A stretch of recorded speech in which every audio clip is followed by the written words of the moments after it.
I want to say that Dvar Tora today also in the memory of grandfather of Phil, who died during the rise up in Ghetto Warsaw.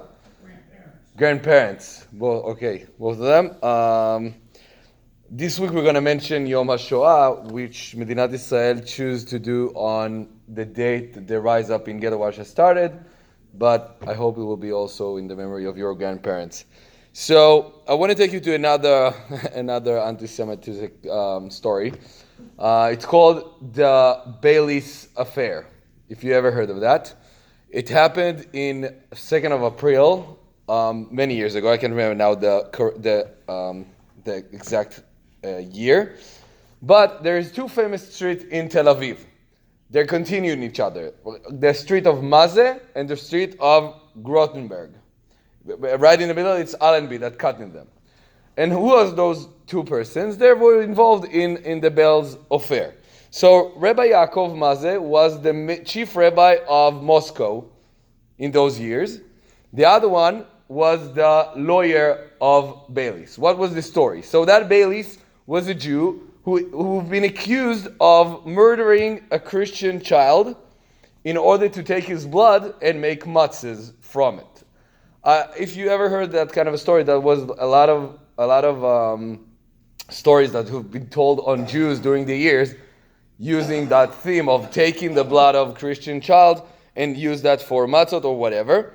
And then during that mishpat, like in court, they're trying to convince the judges why he needs to be clear and why it's obvious he wasn't going to use blood of a Christian child. Besides the fact probably he didn't kill him, why he wasn't going to do that kind of thing. So Rabbi Yaakov Mazeh stood there, the chief rabbi of Moscow, and he used a verse from our parsha in order to say why it doesn't make any sense someone Jew will do that kind of thing. And the verse from our parsha says the following.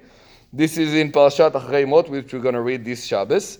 In one of the verses, it says, "Ki nefesh kol basar damo benafsho hu, va'omar livnei Israel dam kol basar lo tochelu, ki nefesh kol basar damo hi, kol ochlav ikaret." In the English, "For the life of any creature, its blood represents its life. So I say to the children of Israel, you shall not consume the blood of any creature. For the life of any creature is its blood.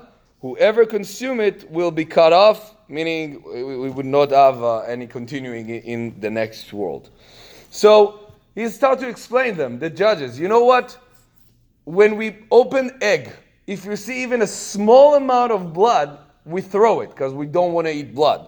When we want to kosher meat, we put a lot of salt on it in order to take out all the blood. We're going to put it in boiled water in order to make sure. The Jewish nation, the Jewish people are not eating blood.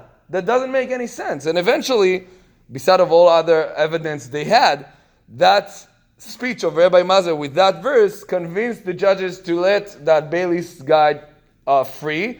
Eventually he did Aliyah, he came to Israel.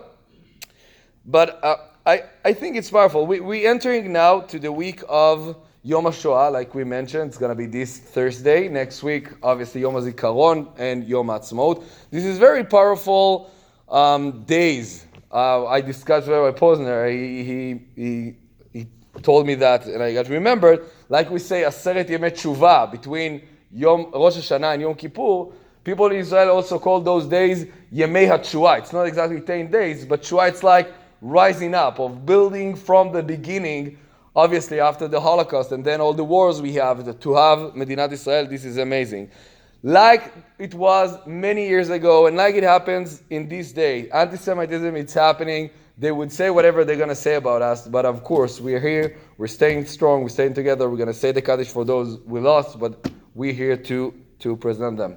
So the memory of all of them will be for blessed, and we're going to say Rabbi's Kaddish in page 50.